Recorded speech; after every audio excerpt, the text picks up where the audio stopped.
화면이 왜 이렇게 작아?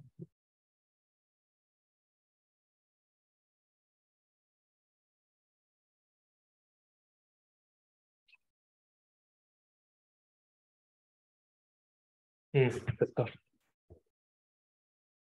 자, 한번 해볼게요. 제가 녹화를 해야 돼서 여기 앉아서 좀 할게요.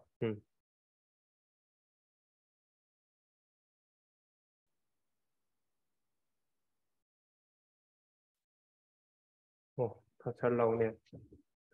자, 오늘 우리 이번에 할 실험은 머신러닝, 딥러닝이에요. 인공지능을 한번 지금 정말 맛만 보려고 해요. 맛보기만 한번 해보려고.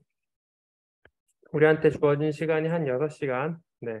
다음 시간까지 해서 한 6시간인데 6시간 동안 인공지능을 인공지능이 도대체 뭔지, 그래서 어떻게 쓰는 건지, 그리고 어떻게 썼을 때 과연 어떤 변화가 있는지를 살펴보려고 합니다. 그 예비 보고서랑 그 최종 보고서 어떻게 써야 되는지 방금 봤을 텐데, 음, 그거를 쓰기 위해서 어떤 이론들이 있는지를 이제 간단하게 배워보려고 합니다. 저는 장동원 교수라고 하고, 제가 연구하고 있는 분야가 이쪽이에요. 기계 시스템에서 어떻게 하면 인공지능을 잘 적용하고, 그래서 좋은 결과를 얻어낼 수 있을지 이런 연구를 하고 있습니다. 여러분들 일반적으로 인공지능 생각하면 이런 거 생각할 거예요. 이런 거, 뭐 이런 로봇, 그쵸? 마블에 나왔던 뭐 이런 로봇들, 혹은 인터스텔라에 나왔던 타스 같은 애들, 혹은 아예 화면만 있더라도 이런 애들, 문에 나왔던 이런 거 많이 생각합니다. 그쵸? 인공지능 하면 이런 걸 떠올릴 거예요. 왜냐하면 왜 이런 게 떠오르냐면 결국에는 이런 인공지능을 접했으니까 그런 거죠. 자주 접할 수 있었던 인공지능이 이런 형태였으니까. 근데 이건 사실 지금 우리가 구현할 수 있는 단계는 아니죠. 영화에서만 볼 수 있는 그런 인공지능이죠. 인간과 대화가 가능하고 성격을 가지고 있고 인간의 외형을 가지고 있고 뭐 알아서 인간의 일을 대신하는 이런 걸 인공지능이라고 생각하는데 사실은요, 인공지능은 굉장히 간단합니다. 입력이 있고요. 그 입력으로부터 어떤 출력을 만들어내는 박스예요. 굉장히 간단해요. 입력, 출력, 박스. 이렇게 있으면 됩니다.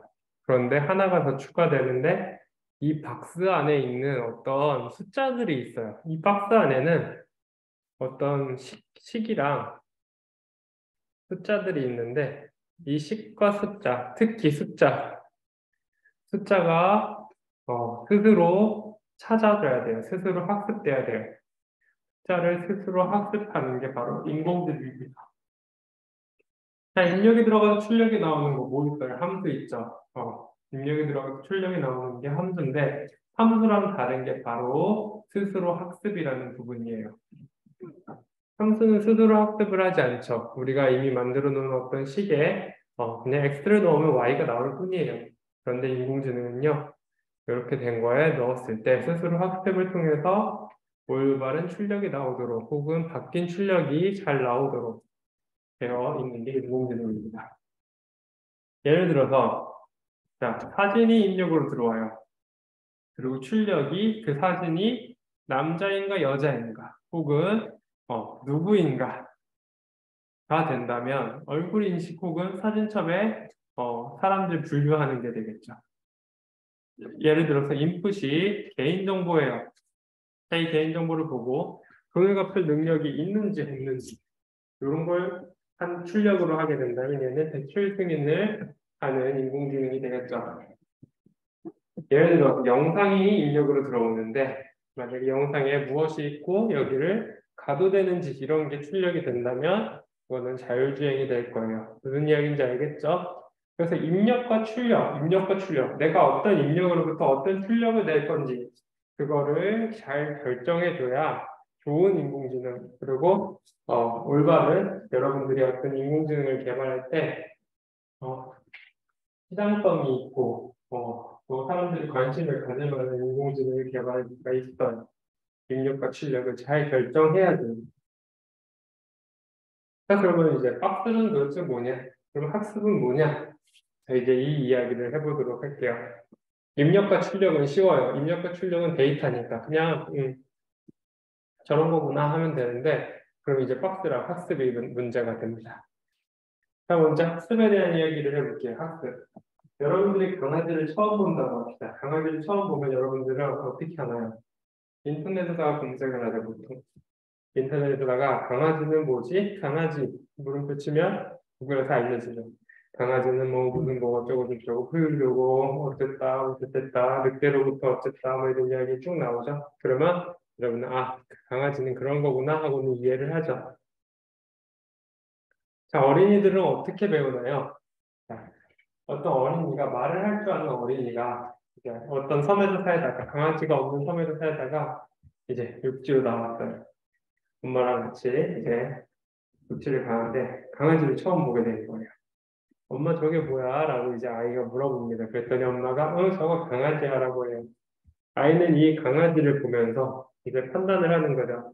아, 눈이랑 코가 있고 색 털이 있고 발 네 개가 있으면 강아지구나 라고 이렇게 받아들였다고 칩시다.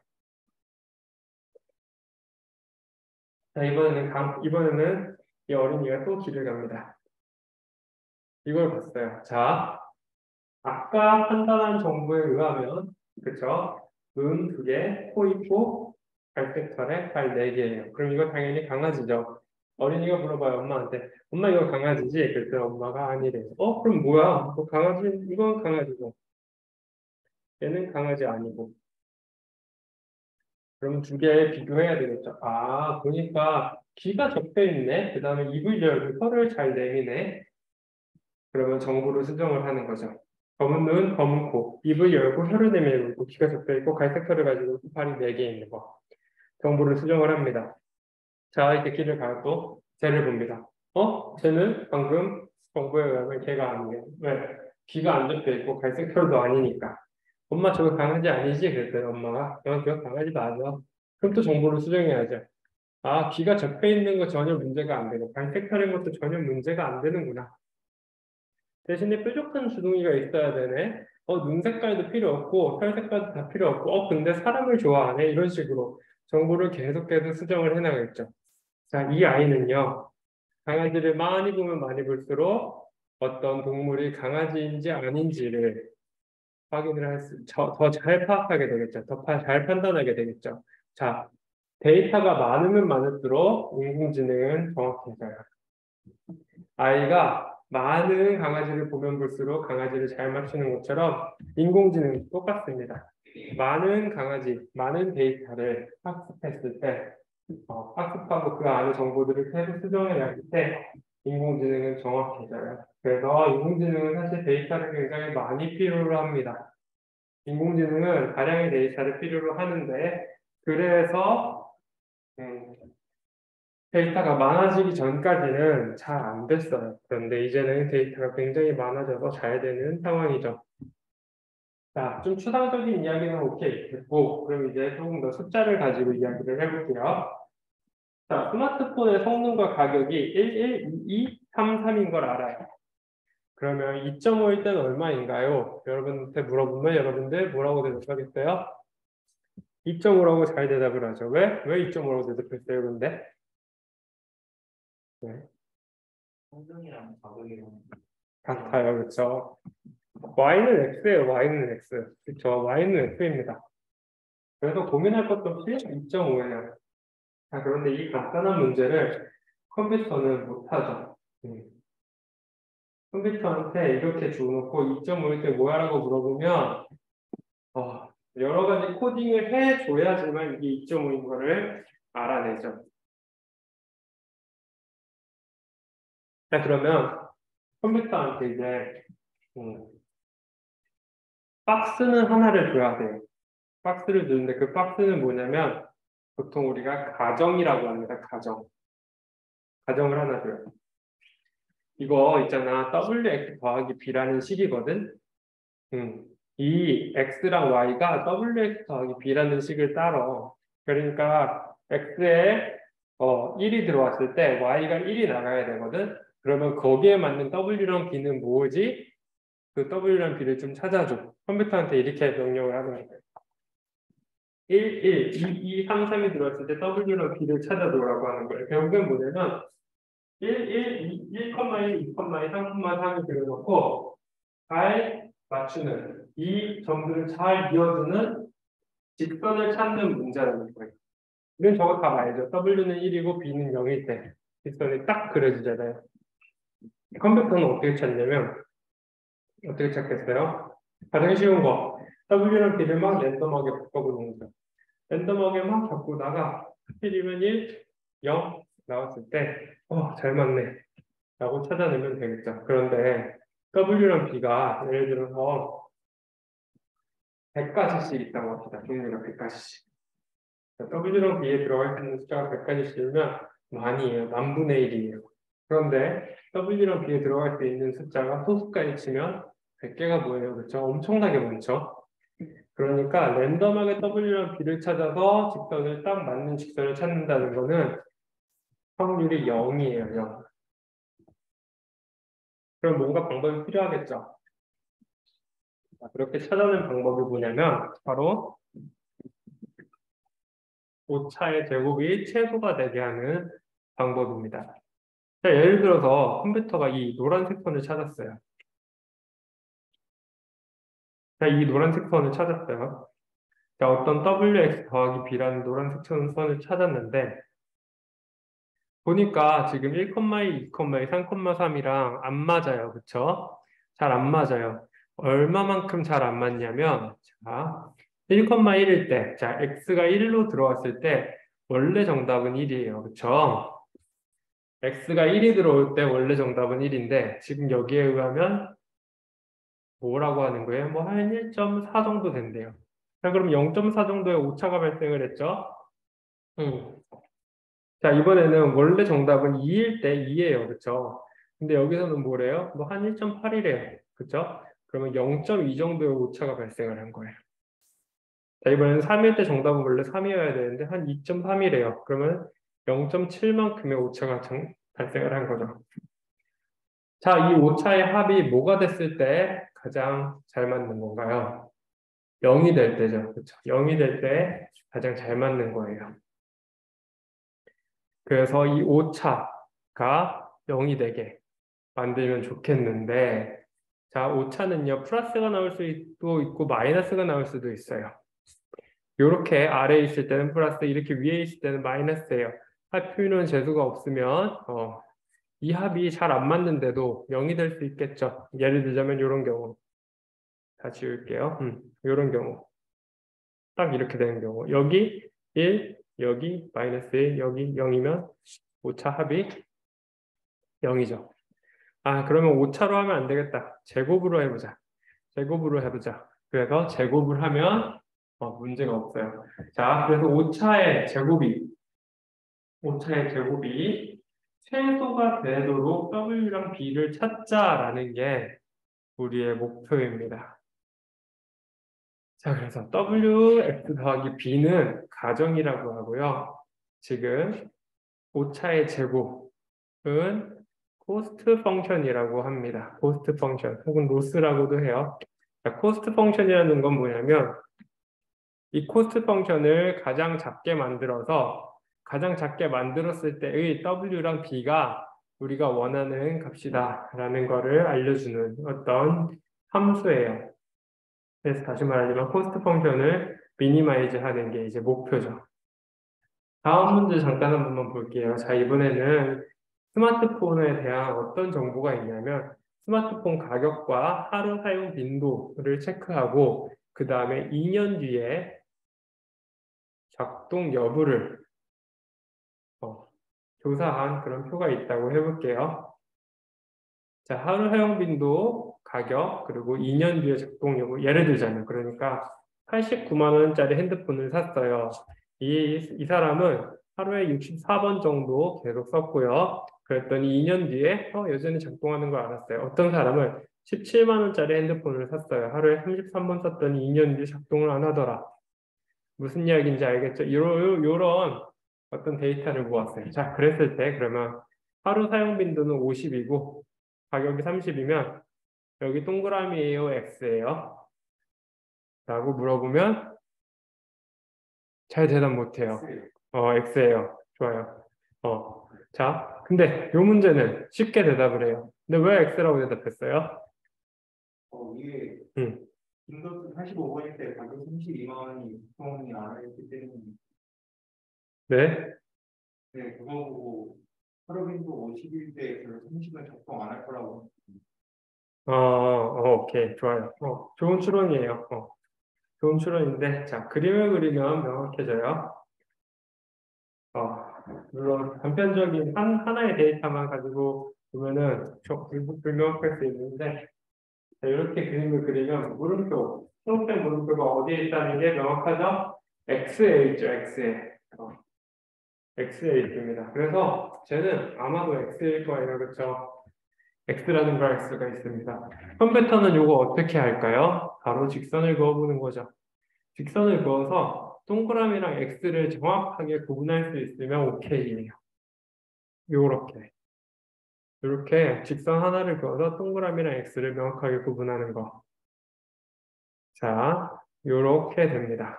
자, 근데 멈췄네, 컴퓨터가. 잠깐만요.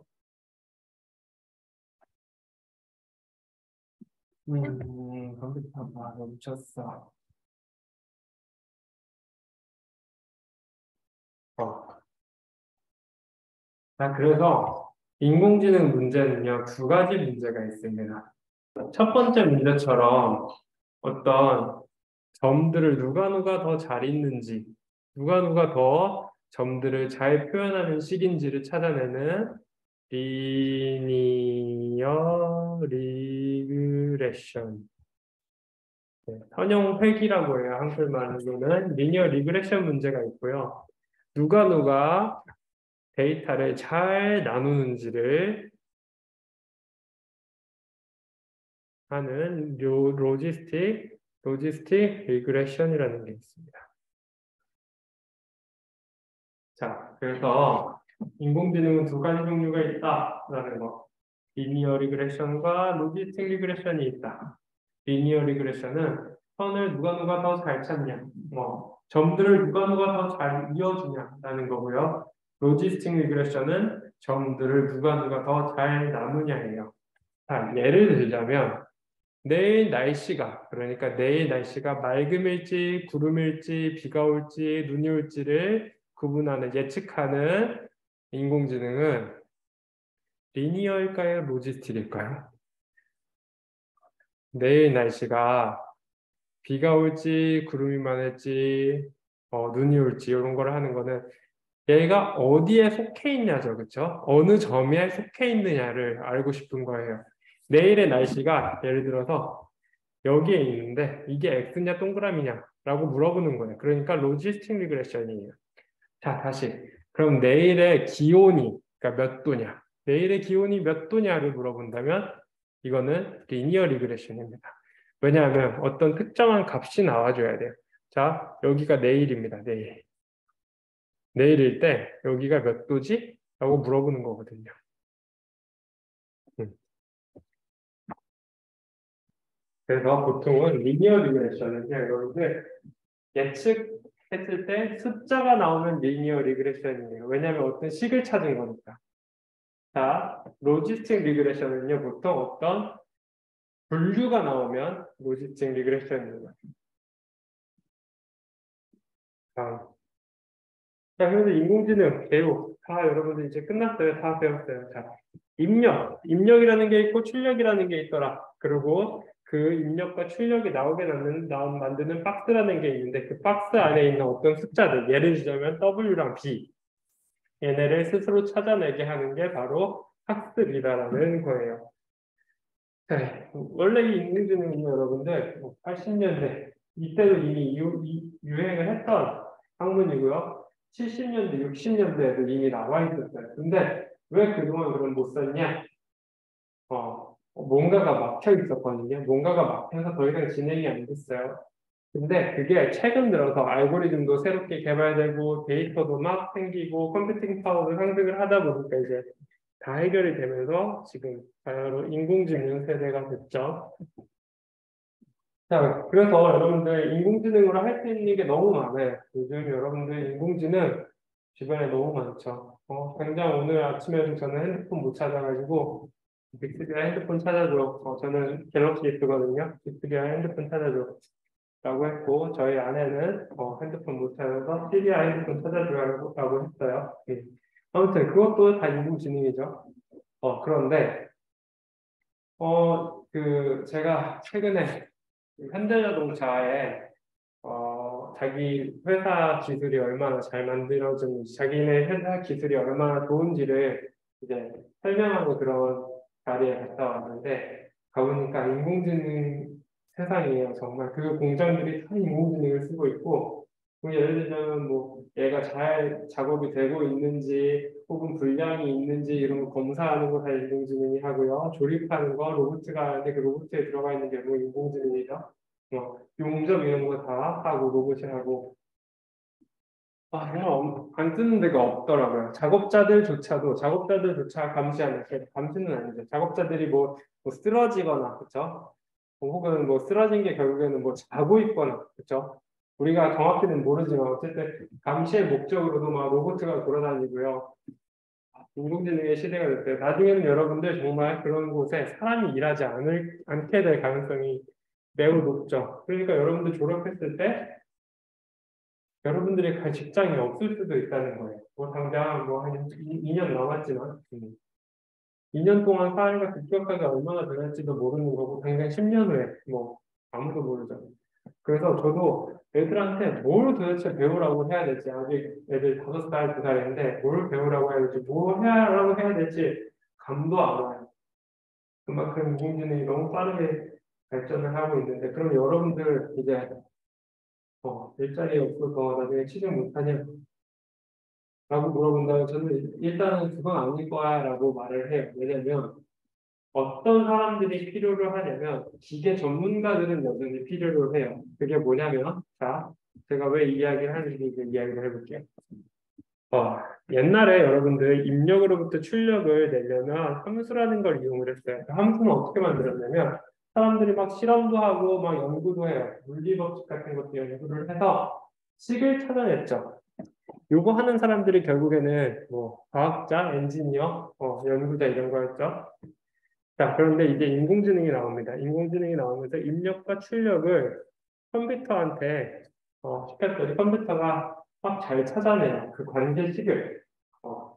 그게 이제 딥러닝이에요. 그런데 지금 우리가 어떤 걸 많이 하냐면 입력으로부터 출력을 내는데 사람이 어떤 특성인자라는 거를 뽑아냅니다. 특성인자라는 걸 뽑아내요.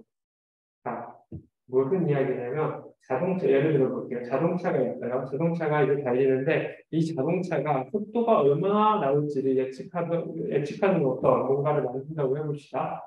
자, 그러면은 자동차에서 나오는 수많은 데이터가 있을 거예요. 뭐 예를 들자면 엑셀을 얼마나 똑바로 밟았는지, 브레이크를 밟고 있는지, 기어가 어디에 있는지, 혹은 창문이 열려 있는지, 아니면은 몇 명이 탔는지, 혹은 라이트를 켰는지 껐는지, 와이퍼가 동작하고 있는지. 자, 수많은 데이터가 나올 건데, 자, 이 수많은 데이터가 다 필요합니까? 속도를 예측하는데 아니죠. 우리가 엑셀을 얼마나 밟고 있고, 몇 명이 타고 있고, 중요한 데이터들이 있을 거예요. 걔네만 넣어주면 되는데 이 딥러닝에서는 그 모든 데이터를 다 넣어주고 있거든요. 자, 이렇게 되면 뭐가 문제냐면 데이터가 굉장히 많아요. 우리가 학습을 할 데이터가 굉장히 많아가지고 또 이 딥러닝에 필요한 이 연산이 굉장히 많아져요.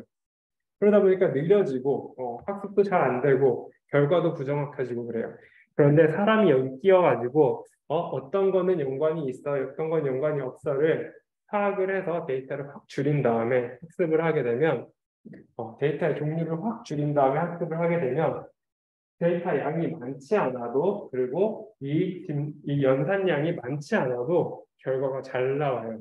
그래서 기계 전문가가 기계를 보고 데이터를 뽑아주는 역할을 해야 돼요. 누가 할 수 있냐면 결국은 기계 전문가가 해야 돼요. 또 학습 데이터, 그러니까 인공지능이 배울 학습 데이터를 만드는 사람도 필요해요. 그게 기계 전문가예요. 그래서 여러분들이 만약에 기계 전문가가 되면, 그러니까 누구든 할 수 있는 기계 전공 과목이, 아니, 그러니까 전공이 있을 거고, 좀 그래도 머리가 필요하고 지식이 필요한 기계 전공이 있을 거예요. 단순한 기계 전공을 여러분들이 나중에 직업으로 갖게 되면 금방 교체될 거예요. 근데 뭐 예를 들자면 설계를 하는데 설계도 요즘에 인공지능이 하도 많이 해서 설계를 예를 들면 약간 위험하긴 할 것 같은데 단순히 그냥 정말 그림만 그리는 사람과 단순히 정말 그림만 그리는 사람과 그러니까 단순히 정말 캐드만 그리는 사람과 캐드를 설계를 하면서 캐드를 그리는 사람이 있다면 전자는 약간 위험한 거죠. AI가 충분히 이제 요즘에 여러분들 그림 그리는 AI 많이 나오잖아요. 그거 보면은 캐드도 충분히 그릴 수 있겠는데라는 생각이 들어요. 얼마 안 돼서 그릴 것 같아요. 근데 만약에 그 캐드만 그리는 게 아니라 설계까지 같이 하는 엔지니어라면 그래도 좀 오래 갈 것 같다라는 생각을 해요. 그러니까 전문가가 돼야 된다. 누군가가 단순하게 대체할 수 없는 그런 거 여러분들이 꼭 찾아서 해야 돼요. 특성 인자가 뭐냐라는 이야기를 다시 한번 해볼게요. 중요한 데이터라고 했죠. 여러분들이 공부하고 있을 때 누군가가 공부해라고 말하는 사람이 누군가가 있었을 거예요. 아마도.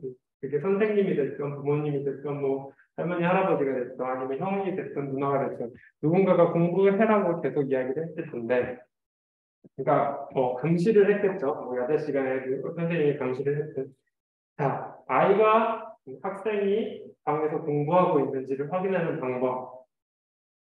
반대로 이야기하면 똑같은 이야기인데 질문을 바꾸면 우리 학생이 놀고 있는지를 확인하는 방법을 생각해 보면 이제 특성 인자가 답이 나옵니다. 이거 원래는 여러분들한테 물어봐도 생각해서 이제 뭐 어떻게 했냐라고 물어보는데 제가 쭉 이야기할게요. 시간 없으니까. 자, 방에서 얻을 수 있는 데이터가 굉장히 많아요. 도어 센서, 인프라레드 센서, 브라이트, 조도 센서 이런 거 설치할 수 있겠죠. 자, 그러니까 책상 앞에다가 조도 센서를 딱 설치를 해놓는 거예요. 그러면 공부를 할 때는 라이트를 킬 테니까 밝아지겠죠. 그래서 뭐 이런 걸로 공부하고 있는지 안 하고 있는지도 알 수 있을지 잘 모르죠.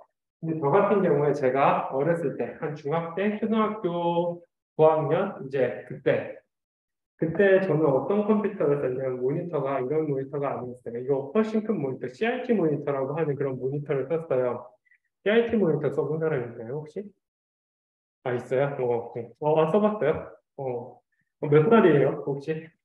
23인데 CRT 모니터를 썼나요? 그렇구나. 좀 일찍 컴퓨터가 있었나 보다, 그럼 집에. 아, 그래서 저는 이제 눕혀놓고, 눕혀놓고 그 위에 모니터 이렇게 딱 올라가는 그런 시스템을 썼어요. 제가 지금 36이에요. 여러분보다 한 10살 많죠? 자, 아무튼 저는 그런 모니터를 썼는데 그 모니터의 최대 단점이 뭐냐면 일단 크고 그다음에 열이 굉장히 많은 거예요. 발열이 심해요. 그래서 제가 컴퓨터를 하면 무조건 이제 거기서 열이 먹어요. 근데 저는 그걸 잘 못 느꼈죠. 뭐 어리니까 뭘 알겠어요. 근데 부모님이 귀신같이 제가 컴퓨터를 한 날은 무조건 맞추는 거예요. 이상하다. 아무리 생각해도 이상하다 해가지고 지켜봤는데 부모님 오시면서 제 문제 이렇게 쓱 만져보는 걸 이제 알게 된 거죠. 그래서 그때부터는 이제 한 뭐 30분 하면 막 스프레이 가져와서 그 위에서 이렇게 뿌려요. 안 들어가고 최대한 안 들어가고 그래서 닦아요. 또 뿌리고 닦고 특히 알콜로 하면 잘 되더라고요. 그래서 시키면 이제 안 들키는 거죠. 그래서 그런 식으로 이제 저는 게임을 했는데 그러니까 저한테 특성 인자는 뭐였냐면 PC의 온도 혹은 어떤 전자기기의 온도였죠. 저는 인간 같은 게 없었기 때문에 저는 이게 통했어요. 인간이 없는 세대였기 때문에 물론 고등학교 가면서부터 인간이 생기긴 했지만 저는 뭐 아무튼 컴퓨터로 공부할 일은 없었어요. 근데 여러분 세대는 좀 아니죠. 여러분 세대의 특성 인자는 전자기기의 온도는 아닐 거예요. 뭔가 다른 게 있겠죠. 아무튼 저는 그랬어요. 자, 그건 그렇고. 자, 그럼 특성입니다. 제가 공부하고 있는지 안 하고 있는지를 알 수 있는 건 바로 온도였죠. 어떤 기기의 온도. 그런데 자, 여러분들이 만약에 방에 CCTV를 설치해서 감시를 한다면 이게 가장 쉽죠, 사실은. 정말 제일 쉬운 방법이에요. CCTV 설치해놓고 공부하는지 안 하는지 보면은 돼요. 근데 문제는 CCTV 여러분들 방에 설치한다고 하면 진짜 난리 나겠죠? 난리가 납니다. 누가 나를 CCTV를 보면서 감시하면 얼마나 싫겠어요. 그러니까 불가능한 방법이에요. 결국에는 어떤 데이터로부터 쉬운 방법이 있음에도 불구하고 어떤 데이터로부터 이런 데이터로부터 뭔가를 출력을 얻어내야 되는 경우가 생깁니다. 그러면 똑똑한 누군가가 전문가가 가서 그거를 잘 보고 요거 좋겠는데 라는 걸 찾아내는 게 필요하죠.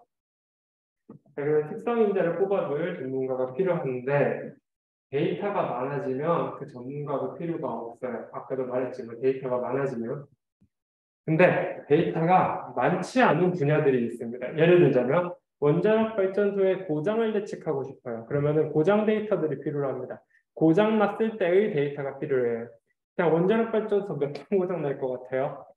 거의 고장 안 나죠. 지금 크게 고장 나는 거 딱 두 번밖에 없었죠. 체르노빌이랑 그 후쿠시마. 그런 것처럼 어떤 분야에서는 데이터가 아무리 만들고 싶어도 안 만들어지는 경우들이 있어요. 그런 데에서는 결국에는 전문가가 필요로 하겠죠.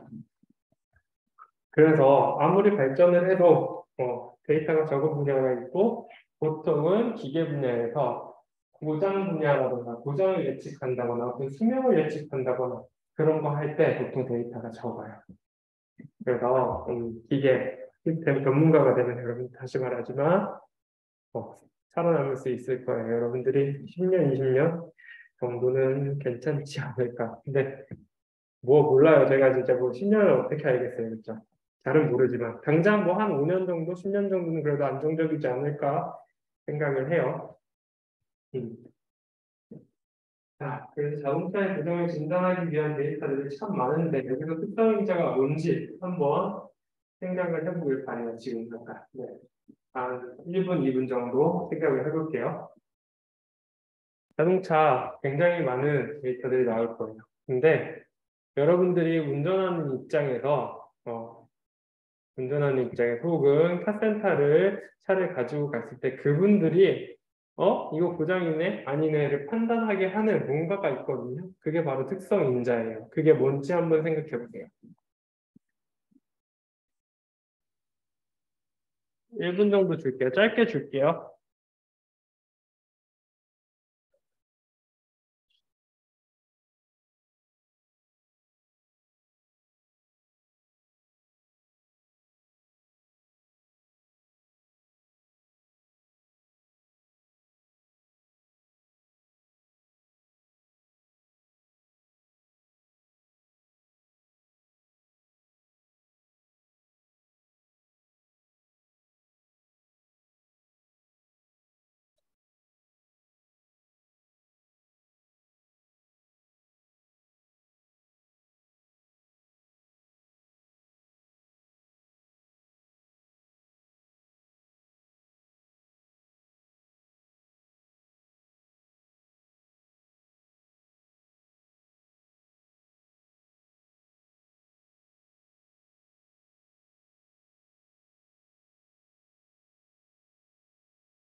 자, 한번 여기서부터 돌아가면서 한번 이야기해 봅시다. 어떤 거 생각했어요? 그냥 뭐 아무거나 괜찮아요. 정답이 있는 건 아니니까.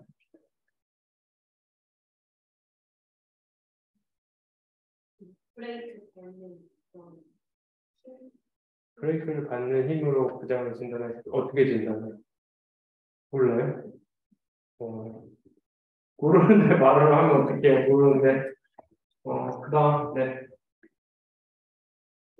를 밟을 때 네. 어떤 속도가 나오는데 어, 내가 속도가 이제 어, 언제만 덜 밟았는데 너무 세게 나가면 네, 오케이. 네, 그런 거, 오케이, 좋아요.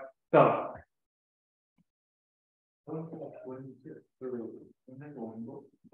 온도를 보고, 온도가 만약에 많이 올라가면 고장이다, 뭐 이런 식으로. 네, 좋아요. 다음. 좋아요. 네, 좋아요. 다, 마이크 작성하는데, 물론 고장이긴 하죠. 좋아요. 자, 지금 정답이 나왔어요. 제가 원하는 정답이 딱 하나 나왔습니다. 뭘 것 같아요, 여러분들? 제가 원하는 정답이? 온도 아니에요. 소음이랑 진동이에요. 소음 진동. 여러분들이 지금 차를 운전을 안 해서 그런데 카센터 같은 데 딱 데려가잖아요. 그 정비하시는 분들이 제일 먼저 하는 게 소리 들어요. 소리 듣고 이상한데? 라는 이야기를 해요.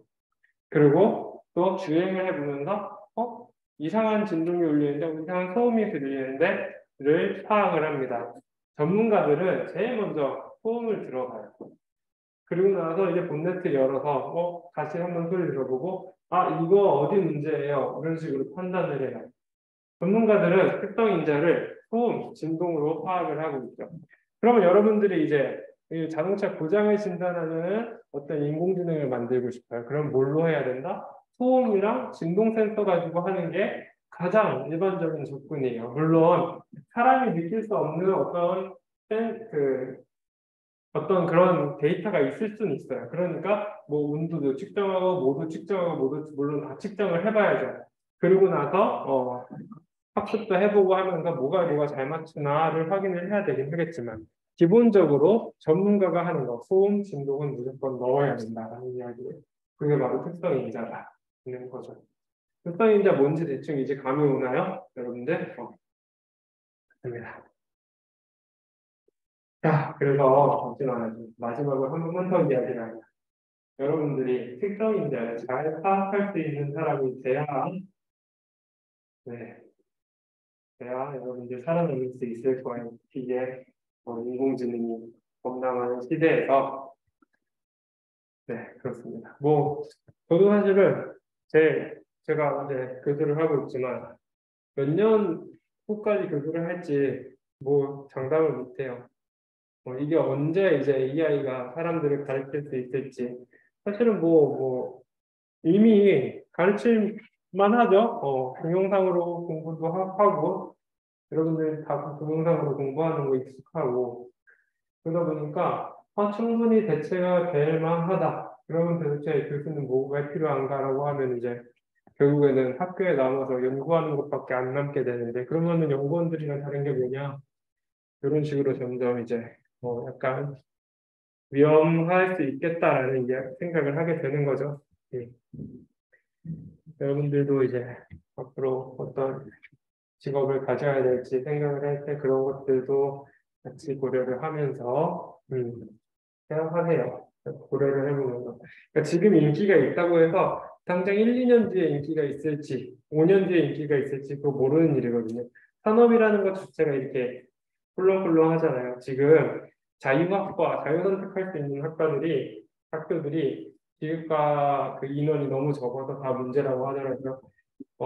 제가 졸업한 학교 같은 경우에는 한 학년에 한 700명 들어가요. 한 학년에 700명 들어가는데 다 자유선택으로 들어가요. 1학년 때. 그리고 나서 2학년 때 학과를 정하는데 이번에 기계과를 15명이 선택을 했대요. 보통은 한 100명에서 200명 정도 되거든요. 이번에 15명이에요. 거기 교수님이 70명이에요. 70명인데 15명밖에 선택을 안 했대요. 그런 거 보면 근데 그게 언제 그랬었냐면 04년도에 그랬었거든요.